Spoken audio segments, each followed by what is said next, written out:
Hello hi friends, ఈరోజు మన తెలుగు వంటలు విఎం ఛానల్లో కోడిగుడ్లు ఎలా ఉడకబెట్టాలి అనేది చేసి చూపిస్తాను. ఎందుకంటే చాలామందికి కోడిగుడ్లు ఎలా ఉడకబెట్టాలని చాలా వరకు తెలీదు. ఏముంది, వాటర్లో నీళ్ళు పోసేసి కోడిగుడ్లు అందులో వేసి స్టవ్ ఆన్ చేస్తే ఉడుకుతాయి అనుకుంటారు. కానీ పర్ఫెక్ట్గా మనం తొక్కు తీసేటప్పుడు కోడిగుడ్లు ఏమి పోకుండా, వేస్ట్ పోకుండా, తొక్కులో అతుక్కోకుండా ఉండాలంటే మనం ఏం చేయాలంటే, కోడిగుడ్లు ఉడకబెట్టేటప్పుడు వాటర్లో మనం కొంచెం సాల్ట్ వేసుకోవాలి. చాలామంది ఏంటంటే నీళ్ళు పోసేసి కోడిగుడ్లు వేసేసి ఉడకబెడతారు. ఉడకబెట్టడం వల్ల కోడిగుడ్లు పర్ఫెక్ట్గా రావు. కొంచెం కానీ సాల్ట్ కానీ కల్లుప్పు కానీ ఏదన్నా వేసామంటే కోడిగుడ్లు బాగా పర్ఫెక్ట్ షేప్లో వస్తాయి.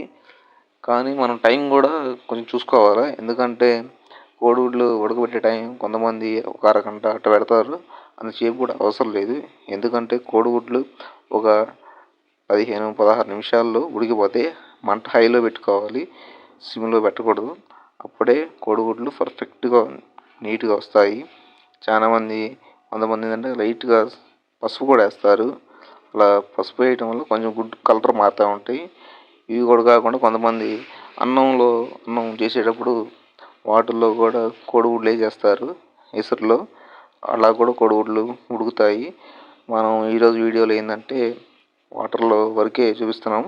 అన్నంలో కూడా ఎసురులో కోడిగుడ్లు వేసి ఎలా ఉడికించాలనేది నెక్స్ట్ వీడియో చేసి చూపిస్తాను.